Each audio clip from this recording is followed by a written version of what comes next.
साक्षात् श्री महालक्ष्मी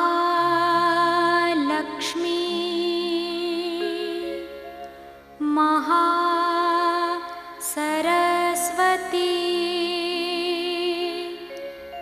महाकाली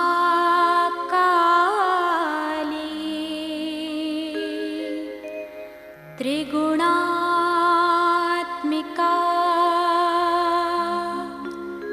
कुण्डलिनी साक्षात् श्री आदिशक्ति माताजी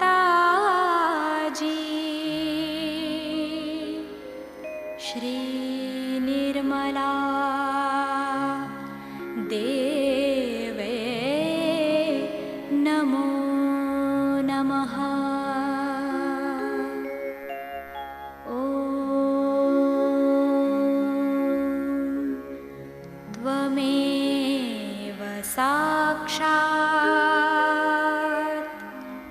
श्री कल्की साक्षात् श्री आदिशक्ति माताजी श्री निर्मला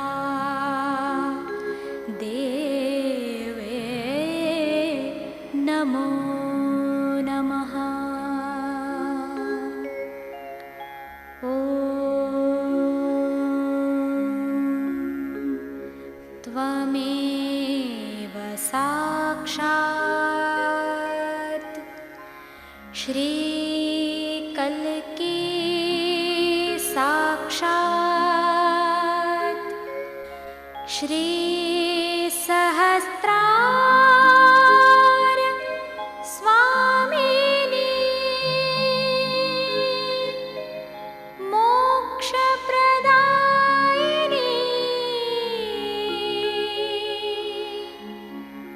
माताजी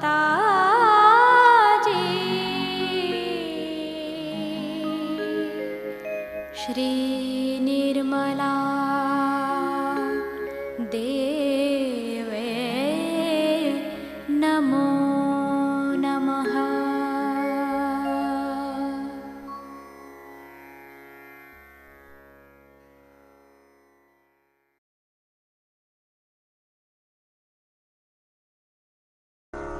ॐ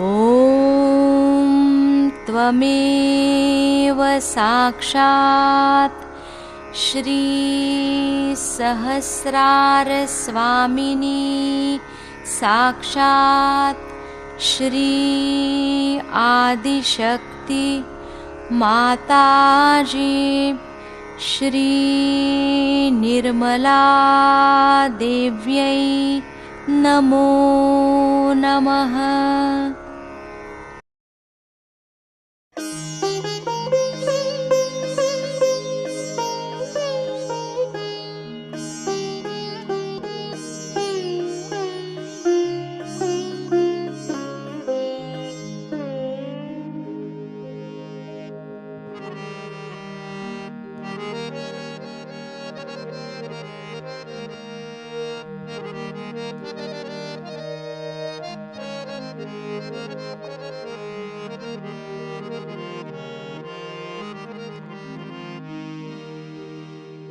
सहस्त्र कमल उजागर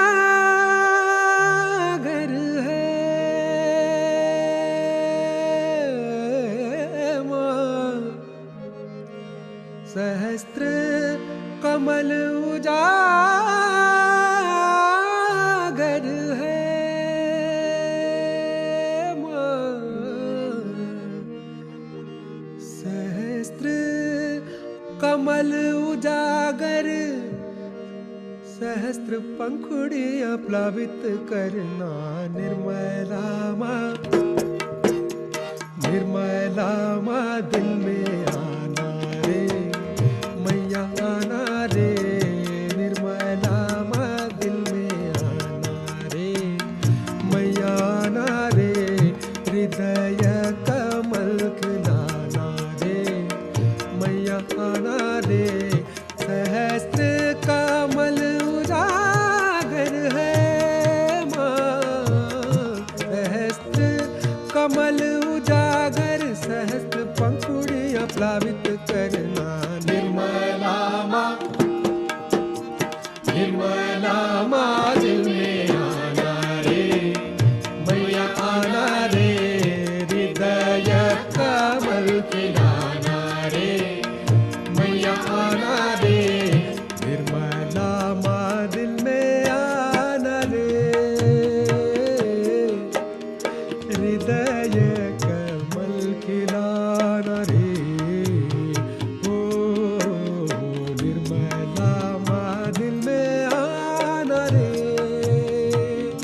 निर्मला मा निर्मला मा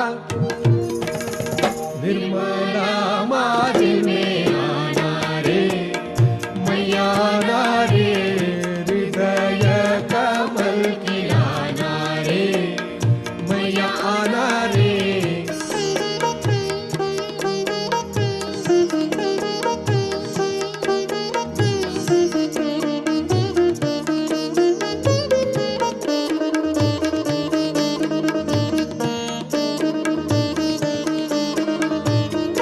सहजियों की शुद्ध कामना आत्मा अद्वैत बन जाना आत्मा अद्वैत बन जाना सहजियों की शुद्ध कामना आत्मा अद्वैत बन जाना आत्मा अद्वैत बन जाना माया का पर्दा मातु हटा के माया का पर्दा मातु हटा के निरानंद की गंगा बहाना निर्मला मा निर्मला मा दिल में आना रे मैया आना रे हृदय कमल खिलाना रे मैया आना रे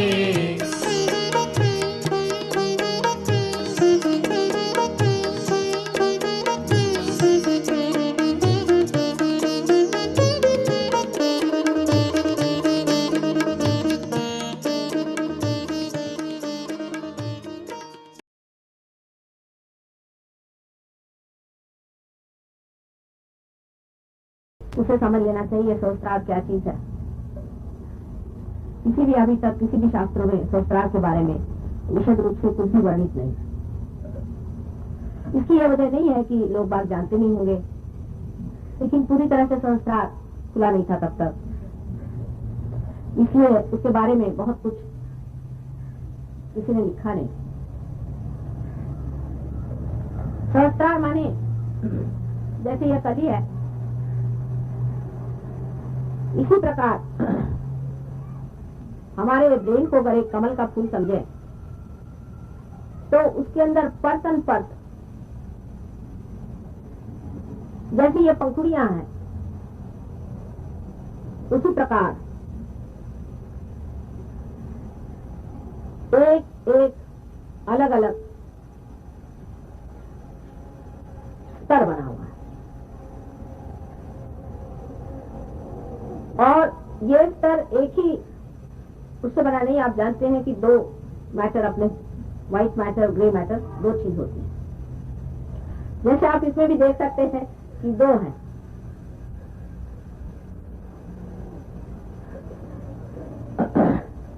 इसके अलावा अगर इसके बीचों बीच आप देखें खुलने पर तो आपको दिखाई देगा कि बीच में गाभा है और उसके अंदर हजारों छोटे छोटे पराग हैं।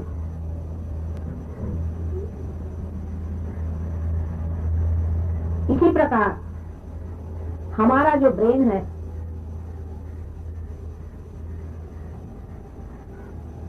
ये भी मेद से बना है, फैट से बना है, लेकिन उसकी परतें हैं। अगर आप उसका क्रॉस सेक्शन करें, क्रॉस सेक्शन यानी यहाँ से ऐसे क्रॉस सेक्शन करें तो, और उसको अगर आप स्टडी करें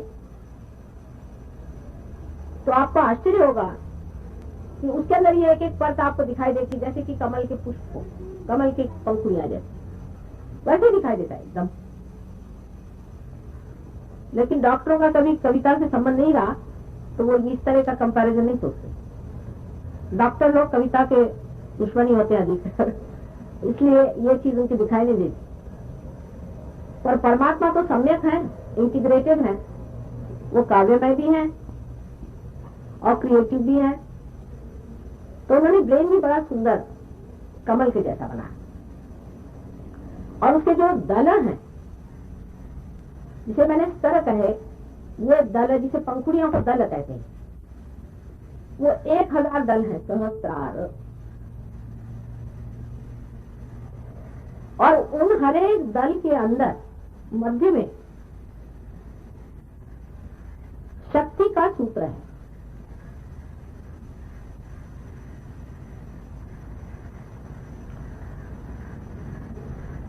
बीचों बीच नीचे उसके गाभा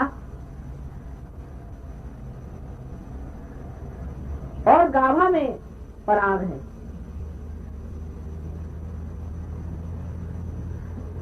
सहस्त्र दल जब बंद हो जाते हैं तो जो बीच में जगह आ जाती है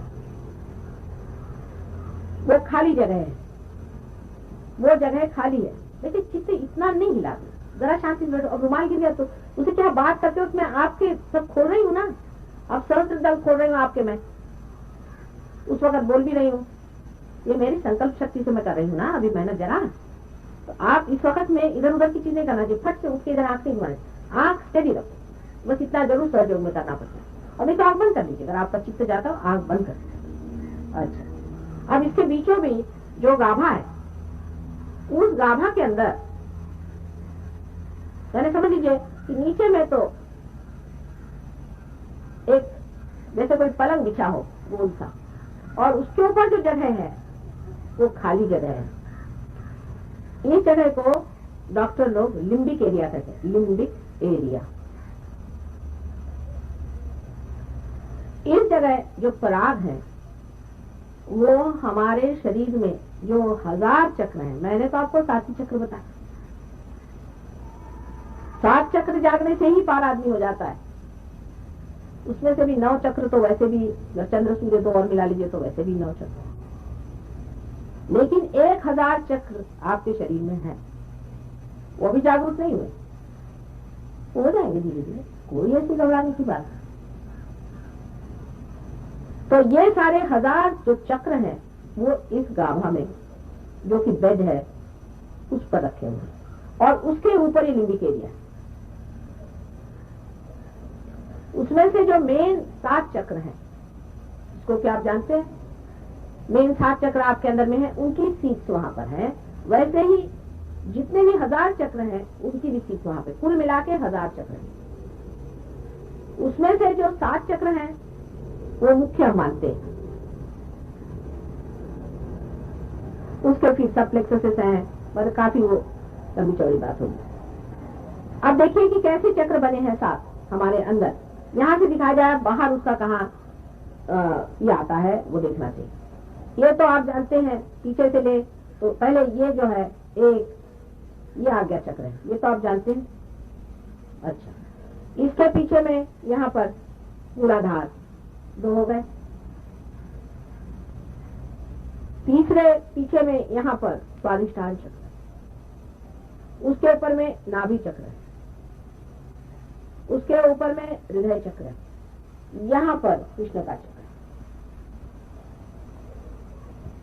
यहाँ उंगली रखने से भी आप उस चक्र को कंट्रोल कर सकते हैं, अगर आप पार अच्छे से हो गए तो। ये सीट है, ये कृष्ण का चक्र है। इसीलिए मैं जब आपसे कहती हूँ बाल ऊपर करिए, क्योंकि कभी कभी साइड के ये जो 2 चक्र हैं यहाँ पर मैंने बताए थे, जो कि अहंकार और प्रत्यहंकार को संभाले हुए हैं, जहाँ पर बुद्ध और महावीर का स्थान है, ये भी और 2 चक्र हैं, तो 7 और 2 9 हो गए। ये हृदय चक्र है, ये हृदय का स्थान है। यहाँ जिस आदमी का हृदय कमजोर हो जाता है उसका रियलाइजेशन भी जरा सा कमजोर रहता है और उसको प्लावित कर सकते हैं। तो इस प्रकार सहस्त्रार का जो गाभा माने जो बेड है,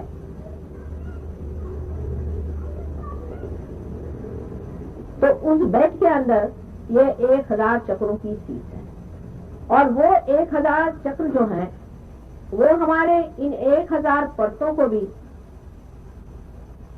गाइड करते हैं। और जो बाह्य में जो बड़े बड़े चक्र हैं वो रियलाइजेशन के बाद जागरूक हो जाते हैं, कम से कम। अब सहस्त्रार रियलाइजेशन से पहले कैसा दिखता है? जैसे कि एक कली दिखाई देती है, सारी परतें ढकी रहती हैं और उसके अंदर कोई प्रकाश नहीं, नजर नहीं आता, प्रकाशित नहीं। लेकिन जब कुंडलिनी नीचे से ऊपर चढ़ती है आप लोगों की, तो ये जो सीट है ये जागृत हो जाते हैं, ये 7 सीट कम से कम, क्योंकि कुंडलिनी 7 में से तो गुजरती है। तो ये जो 7 सीट जब जागृत हो जाते हैं और उसके कारण जो पराग है ये भी थोड़ी से लाइट पाते हैं, तो सहस्त्रार ऐसा दिखता है जैसे कि 1000, जैसे कि मोमबत्तियां हो और उसके अंदर में उसका सूत्र हो मोमबत्ती का, लेकिन मोमबत्ती जली हुई ना हो, समझ लीजिए। इसी तरह से परतों में से एक मोमबत्ती की निकली हुई है और वो जली हुई नहीं है तो कुछ नहीं दिखाई देगा। ऐसा दिखाई देता है मानो जैसे कि यहाँ से एक लपट यहाँ जली हुई है और सिर्फ ये लपटे ही दिखाई देती, पर बड़ी शांत लपटे।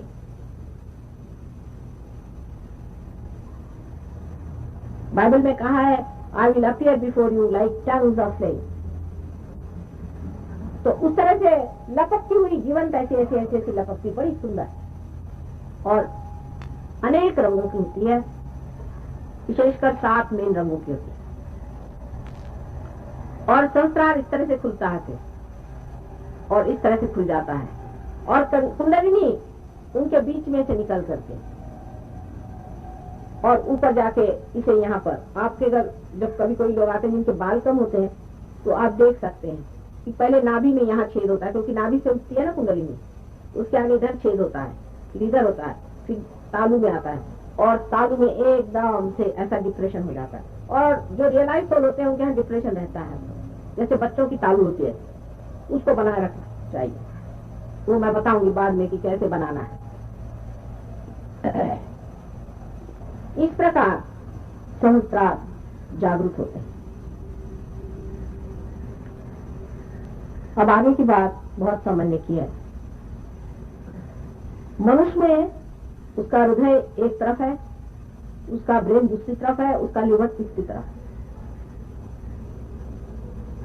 मनुष्य का इन तीनों चीजों पर कंट्रोल नहीं, वो अपने हिसाब से चलते हैं।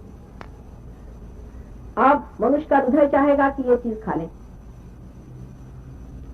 तो ब्रेन कहेगा कि मत खा, इससे तकलीफ हो जाएगी।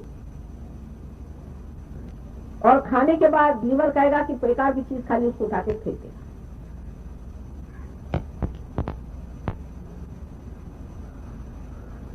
भावना से हम लोग कोई चीज पसंद करेंगे, इसे हम अपना ले, ये बड़ी अच्छी लगती है।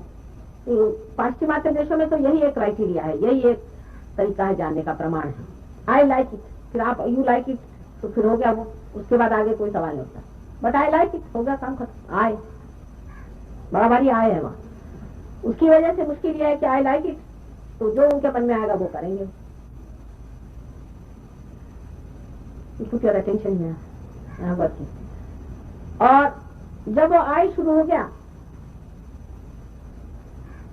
तो उसमें ब्रेन जो है उसका ऑर्डर है, ये आई लाइक इट ईगो का ऑर्डर है,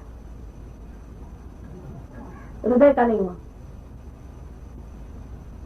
तो ये नहीं समझ में आता कि हम लोग जो हृदय से चीज चाहते हैं वो ठीक है, कि जो ब्रेन से चाहते हैं वो ठीक है, कि हम जो पेट में जिसे हमें तकलीफ होती है वो क्यों होती है।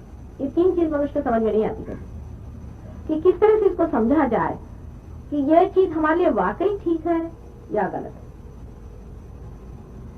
जैसे पहले कहा गया था कि सत्यम वदे प्रियम वदे, तो लोगों का भाई ये तो बड़ा मुश्किल था। सत्य बोलो तो वो प्रियकर नहीं होने वाला, और प्रियकर बोलो तो वो सत्य नहीं होने वाला, क्योंकि सत्य तो रैशनैलिटी से जाना जाएगा, प्रिय तो हृदय से जाना जाएगा। और लीवर है वो अपने हिसाब से चलते हैं, पता नहीं कब गड़बड़ कर बैठे। तो बीच की चीज कृष्ण ने कही, उन्होंने कहा कि सत्यम वदे, हितम वदे, प्रियम वदे, कि आप हितकारी और मंगलमय चीज अगर आप कहें जो कल्याणकारी चीज है, तो हालांकि वो अप्रिय थोड़ी देर होगी, लेकिन अप्रिय होने से भी बाद में प्रिय भी हो जाएगी। और सत्य के लिए जो प्रश्न है कि सत्य फिर क्या होगा। समझ लीजिए एक आदमी मर्डर करने आ रहा है किसी को, और जिसको मर्डर करा वो आके आपके पीछे छिप गया, और उन्होंने कहा कि वो बताइए कहाँ आदमी जिसे मर्डर कर रहे थे।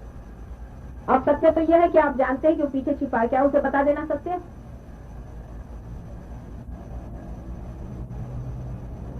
अगर यह सत्य है तो उसको आप मरवा डालिए, आप उसमें कारण हो जाएंगे कि वो आपने मरवा डाला उसे, तो फिर सत्य क्या हुआ? ये उधेड़-बुन है। तो सत्य में रैशनैलिटी काम लाते हैं लोग कि अनधिकार चेष्टा है, ये हमसे पूछने वाला कौन होता है, हम इसे बताने वाले कौन होते हैं। सत्य की भाषा ये, परिभाषा ये है कि सत्य को धारण करने वाला भी होना चाहिए। नहीं तो ईसा मसीह ने कहा है कि why are you casting pearls before swine. ईसा मसीह जैसे आदमी ने कहा, जो कि बहुत ही क्षमाशील थे, क्षमा के अवतरण।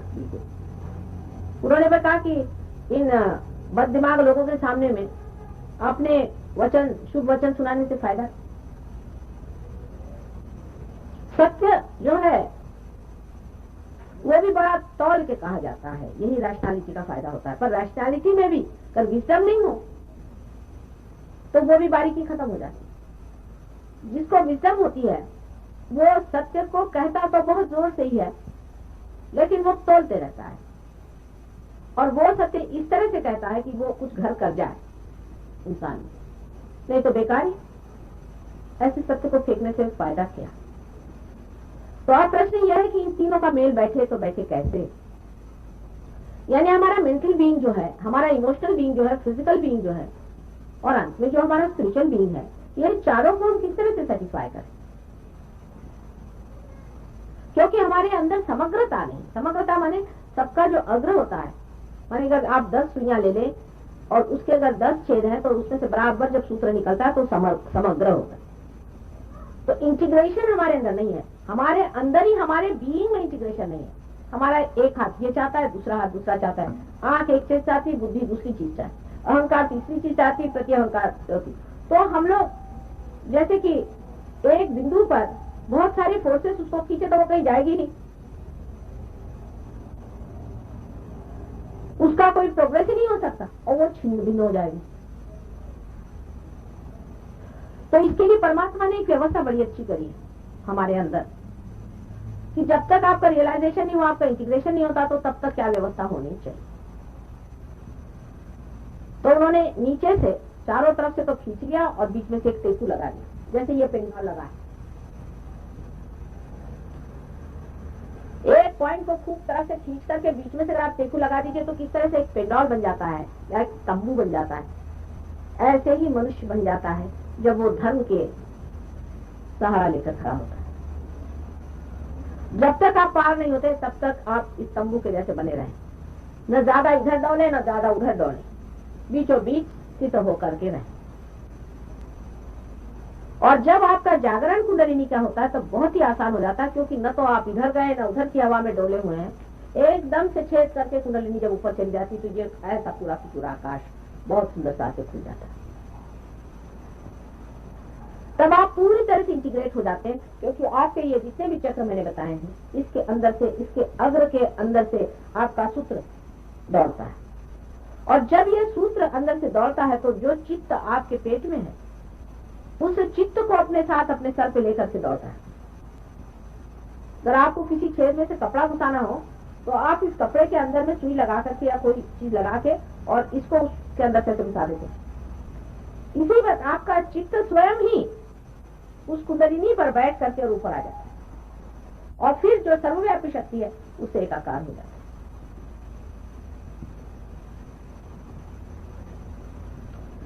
सहस्त्रार में जब कुंडलिनी आती है तब वो 7 ही चक्रों में एकाग्र करती है।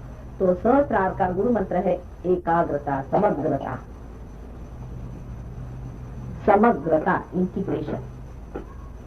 सहस्त्रार का जो अवतरण है उसका काम है सर्वधर्मों का इंटीग्रेशन करना, सर्व सत्यों का इंटीग्रेशन करना, सर्व हृदयों का इंटीग्रेशन करना, सबके हृदयों का इंटीग्रेशन करना। पहले तो आपको अपने अंदर इंटीग्रेट करा दिया, उसके बाद हरेक के हृदय का इंटीग्रेशन करा, सबके बुद्धि का इंटीग्रेशन करा और सबके नाभि का भी इंटीग्रेशन करा। इसके लिए आप अगर सोचें कि आप ऐसी सुइयां ले लीजिए जो कि इस तरह रखी हुई है, आप समग्र करने के लिए इन सुइयों को बराबर बीचों बीच लाना पड़ेगा कि उनके जो छेद हैं सब एक साथ आ जाए। अगर इधर उधर रहेंगे तो जब अंदर से सूत्र जाएगा तो कुंडलिनी नहीं चढ़ पाएगी। तो कोई प्रैक्टिकल चीज है, आप समझना चाहें। जैसे ये आग्रह मैंने आपको दिखाई दीजिए, अब ये अगर एक के ऊपर एक ठीक हो, इसमें से सीधे सीधे चली जाएगी कुंडलिनी। तो ये खींचे हुए हो तो ये जगह बच जाएगी कुंडलिनी, हालांकि थोड़ी सी खिसक भी जाए ऊपर में तो भी ये चक्र में कमजोरी है, तो फिर वो दशक से नीचे आ जाएगी।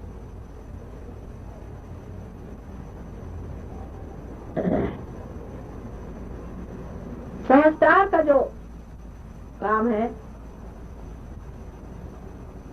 वो ये है कि जब सहस्त्रार के अधिकारी संसार में आए तो कुंडलिनी को उठा के और सहस्त्रार में समा के यहाँ से छेद दे। ये सहस्त्रार का काम है। एक ये बंध है, खास करके बंध है। जैसे कि मैंने कहा कि राजयोग के सारे ही बंध पहले घटित होते हैं कुंडलिनी के चढ़ने में, करने नहीं पड़ते। 100 बार समझ लीजिए, राजयोग किया नहीं जा सकता, ये घटित होता है अंदर अपने। हठ योग भी किया नहीं जाता, वो भी घटित होता है अंदर। जब कोई गुरु भी कराते हैं तो वो घटित करते हैं, और अंत में जो महायोग है वो सहस्त्रार से होता है, जहाँ की आपका मिलन का समय आ जाता है। तो सारी फोर्स जब आकर के यहाँ रुक गई तो सहस्त्रार में पहले entry into the kingdom of haven होता है। यही है किंगडम ऑफ गॉड, यही है। इसमें जिस वक्त आपकी एंट्री होती है तो पहले निर्विचारिता आ जाती है, क्योंकि आप आज्ञा को लांघ जाते हैं, निर्विचार हो जाते हैं। जिससे अब आपका चित्त जो है विचार की ओर ज्यादा फैलता नहीं। पहले व्यवस्था ये कर, धीरे धीरे जो भी चित्त जितना भी सकिंग कर सके कुंडलिनी ऊपर में सकिंग कर ली। जब कुंडलिनी ने उसको ऊपर खींच लिया, शोषित कर लिया, जितना भी हो सका उतना ऊपर आ गया चित्त आपका, फिर वो आपकी मूर्धा जो है, जिसको कि कहना चाहिए कि ब्रेन के नीचे का हिस्सा,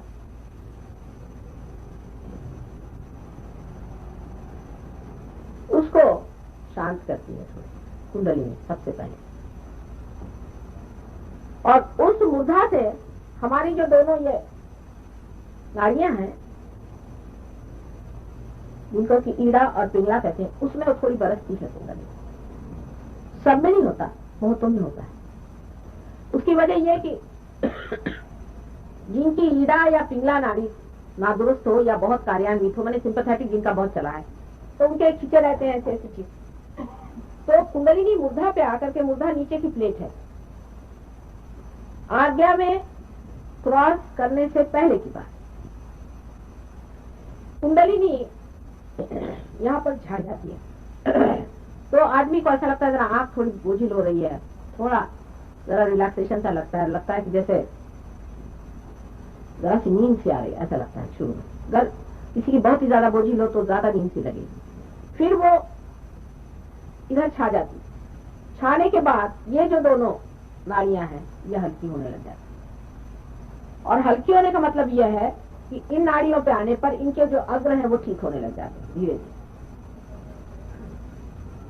फिर से जो कुंडलिनी का हिस्सा जो उतरता है नीचे में, वो फिर नाभि में आ जाता है और फिर ऊपर चढ़ता है। अब ये सारे बंद हैं, बहुत लंबी चौड़ी बातें, वो सब मैं नहीं बताऊंगी आपको। बहरहाल वो ऊपर चढ़ती, फिर ऊपर चढ़ने के बाद फिर से आज्ञा चक्र को अब लांघती है। असल में पहले तो आज्ञा चक्र को छूती है थोड़ा, जब आज्ञा चक्र को लांघती है तब डायलिटेशन ऑफ द प्यूपिल होता है। इसलिए मैं आपसे कहती हूँ आंख आप बंद करें। अब डॉक्टर का ये कहना है कि सिंपैथेटिक है पैरासिम्पैथेटिक, पता ही नहीं, उनका अभी तक इस पे झगड़ा है। उनको ये नहीं पता है कि डायलेटेशन ऑफ प्यूपिल एग्जैक्टली सिंपैथेटिक है कि पैरासिम्पैथेटिक है, क्योंकि अभी उनका भी समझौता नहीं हो पा रहा इस सब चीजों पर। बहरहाल उनसे तो अब हम लोगों से कुछ कहना नहीं, लेकिन डायलेटेशन ऑफ द प्यूपिल होता है, आंख एकदम काली काली हो जाती है। अब ये फॉरेनर्स जिनकी नीली हरी आंखें होती हैं वो भी ऐसी काली काली दिखाई देती है, तो कहते हैं कि माँ हमारी आंख काली हो गई। मैंने कहा तुम मेरे बेटे हो तो मेरे जैसी तो आंख हुई थी तुम्हारी। तो जो प्यूपिल एकदम डायलेट कर जाती है, कभी कभी किसी किसी में इतनी डायलेट करती है उस वक्त एक क्षण भर के लिए, ऐसा लगता है जैसे कि सब अंधेरा हो गया एक क्षण के लिए, लेकिन अधिकतर दिखाई नहीं देता। किसी किसी को होता है, उसमें घबराने कोई बात नहीं, एक क्षण के लिए होता है। एक लेडी हमारे पास लेडी डॉक्टर थी, उनको मैं रियलाइजेशन दे देती, उनका पूरा नहीं हो पाया, तो उनका मैं जा रही मोटर में जाते जाते उनको ऐसा लगा कि जैसे अंधेरा हो रहा है, तो गाड़ी एक तरफ कर दी, थोड़ी देर उनको ऐसा लगा, और उसके बाद उनको एकदम ऐसा लगा जैसे खिल गई हूँ। जाकर वहां से फोन किया, पता नहीं मुझे क्या होगा, मैं तो एकदम खुल गई।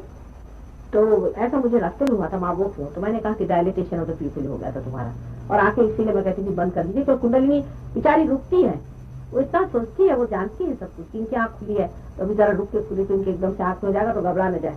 बहुत संभाल के, बहुत नाजुक, धीरे धीरे गजगामिनी जैसे उठती है, धीरे धीरे धीरे धीरे आपकी आंख ठीक से देखते देखते, और फिर तो संस्कार में इसका बंद पड़ जाता है। जब कुंडलिनी आ जाती है इसमें, मैंने आपसे पता नहीं बताया कि नहीं बताया कि कुंडलिनी चीज जो है वो जैसे कोई रस्सी होती है ना, उसमें बहुत से बल होते हैं, उस प्रकार अनेक बल से बनी होती है। तो पहले तो एक दो बल ही कि जो बिल्कुल ही पियर्स कर जाए, बिल्कुल अंतरतम, मतलब बिल्कुल जिसे ब्रह्म नाड़ी कहते हैं। ये जो सुषुम्ना नाड़ी में है, इसकी बराबर बीच में एक ब्रह्म नाड़ी है। अब इतना लंबा चौड़ा मैंने बताया नहीं सब बारी, उसके अंदर से निकालते हैं, उसके बगैर तो कोई इलाज नहीं, बहुत ही सूक्ष्म चीज है। उसके अंदर से कुंडलिनी को पहले निकाल करके और उसके एक ही दो बल ऊपर चढ़ते हैं, और चढ़ करके और यहाँ पे चित्त को ढकेलते, चित्त को यहाँ ढकेल के रखते, तो वो घटना होने की वजह से आपका बाहर चित्त हट जाता है, और यहाँ पर जो सहस्त्रार है उसको ये प्लावित करते हैं, उसको जागरूक करते हैं। उसके जागृति की वजह से चक्र भी धीरे धीरे सब जागरूक होने लगते हैं। क्योंकि यहाँ सीट है, जैसे हमारे इंडिया की सीट दिल्ली में है, आपको कोई काम करवाना दिल्ली में आना पड़ता है, चाहे मद्रास में भी काम करवाना। उसी प्रकार इसकी सीट क्योंकि यहाँ आना पड़ता है, तो जब वो यहाँ आप आ जाते हैं तो यहाँ से ऑर्डर चला गया कि हाँ भाई जागरूक हो जाओ, तो आपके चक्र जागरूक होते हैं, उसके अंदर की देवी जागरूक हो जाती है। किसी में बहुत जल्दी होता है, किसी में देरी से होता है, किसी में बहुत ही देरी में होता है, किसी में एक एक महीना भी लग सकता है, होता है ये तो उसको मेरा कोई दोष नहीं। उसके बाद आपका सहस्त्रार खुल जाता है,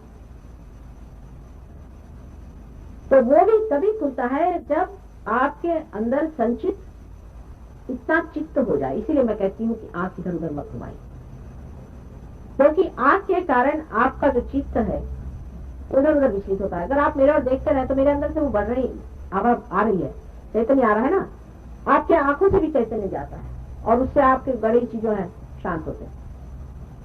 इसलिए मैं कहती हूँ कि आंख खुली रखिए, लेकिन बाद में आंख जब बंद भी करवा देती हूँ कि आप बंद करिए, तो मैं आपसे यही कहती हूँ कि चित्त को जरा सा स्थिर करें, क्योंकि चित्त जैसे ही यहाँ स्थिर हो जाएगा तो वो उसका ठीक से बैठना हो जाता है, जमना हो जाता है।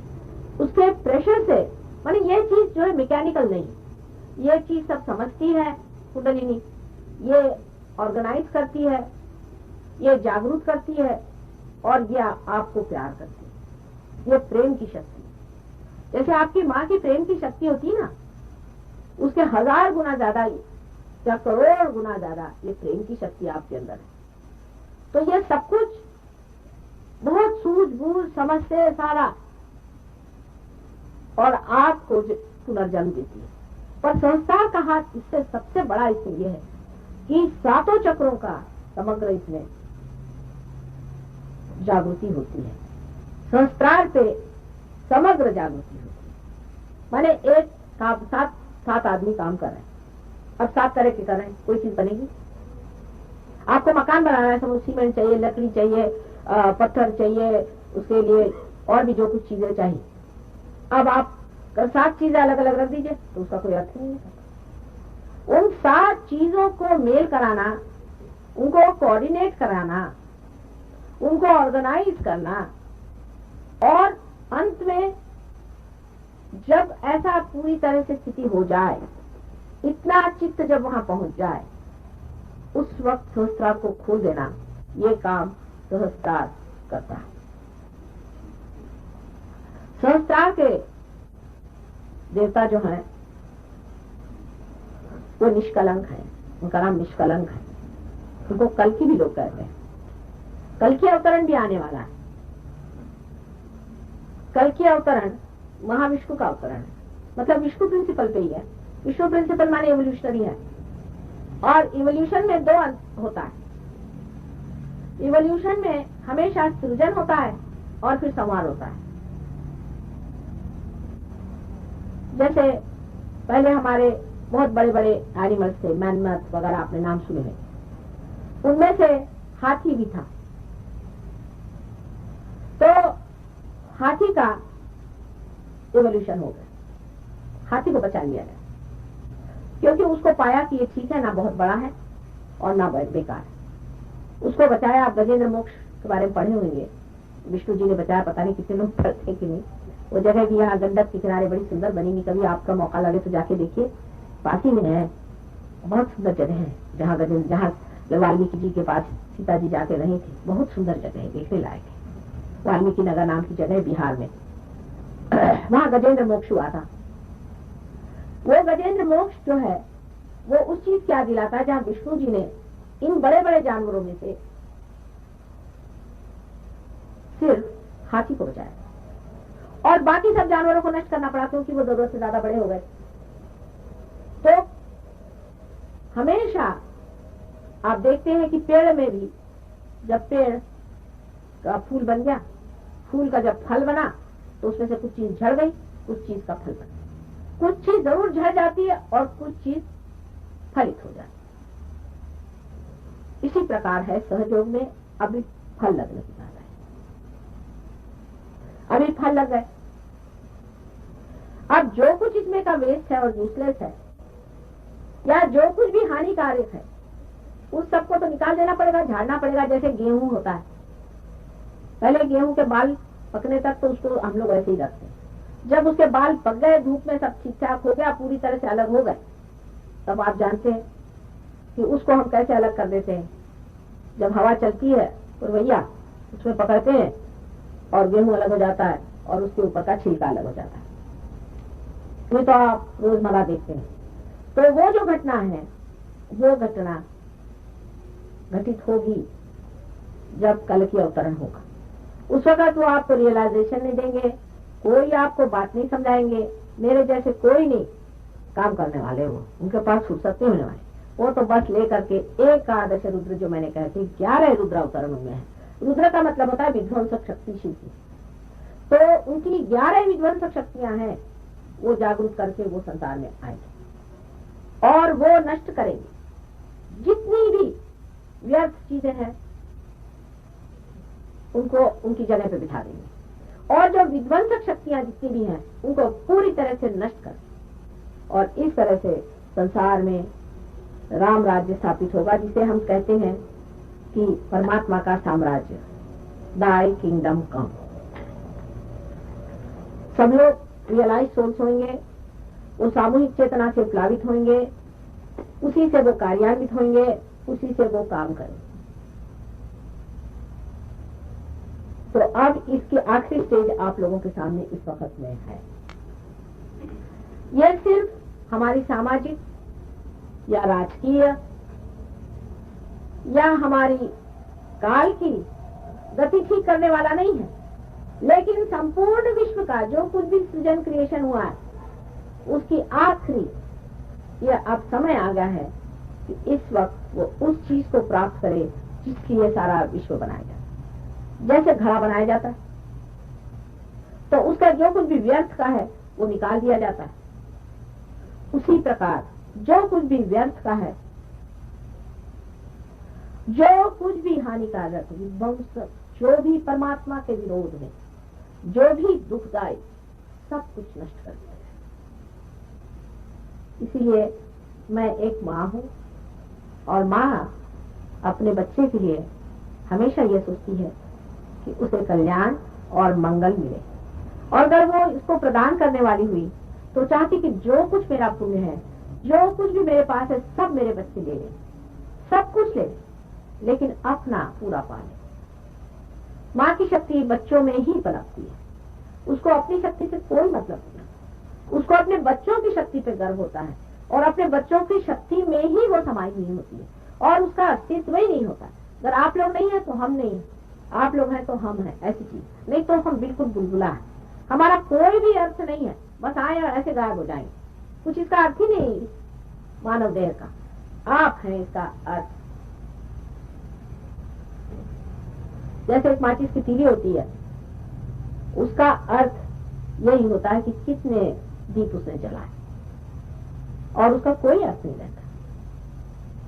इसी प्रकार सहयोग का कार्य है, इसकी गहराई और इसकी महत्ता, इसकी प्रगाढ़ता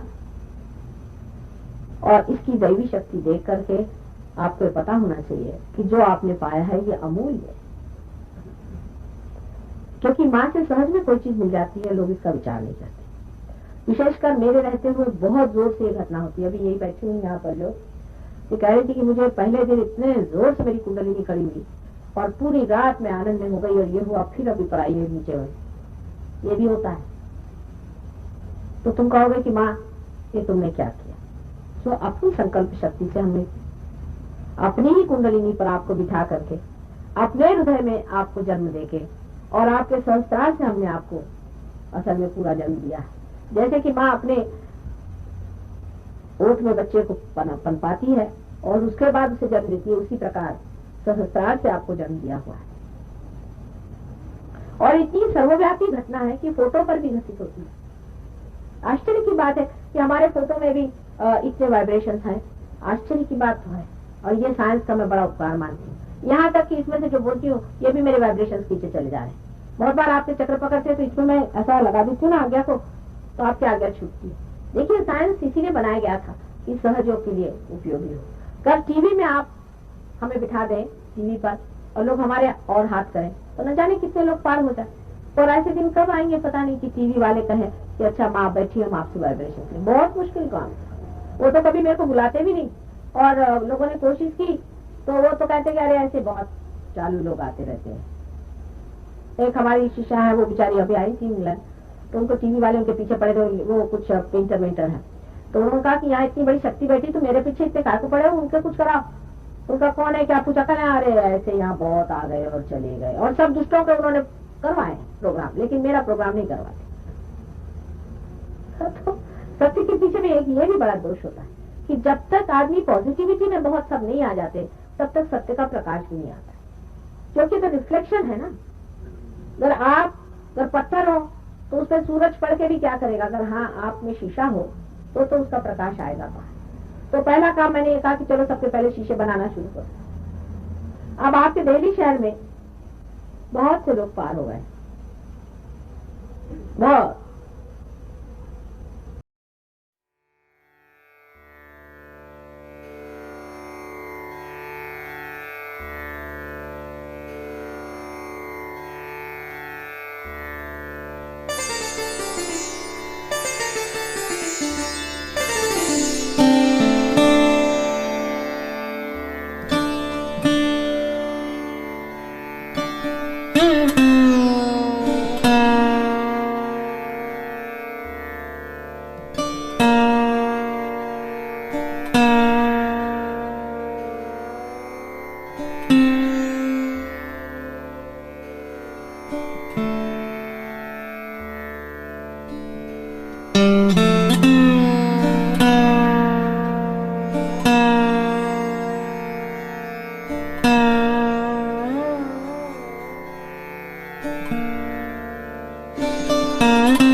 श्री महालक्ष्मी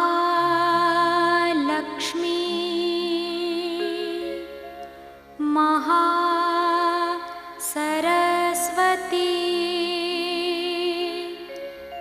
महाकाली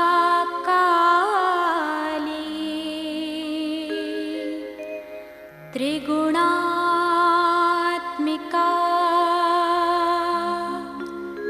कुण्डलिनी साक्षात्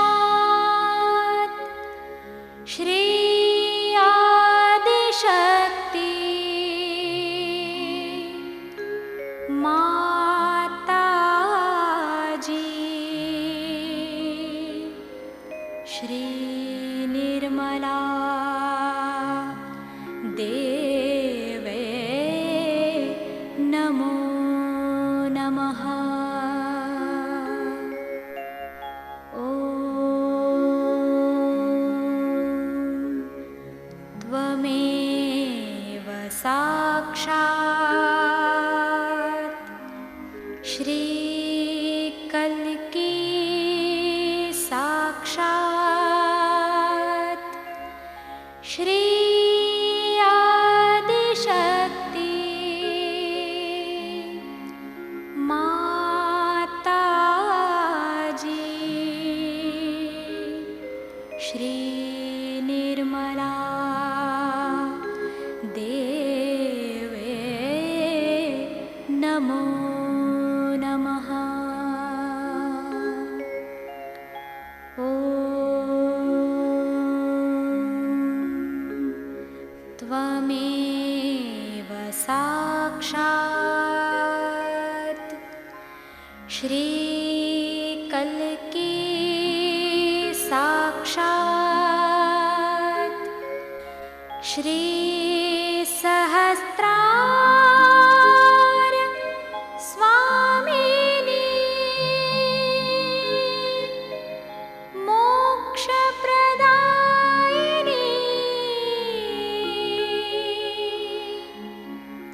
माताजी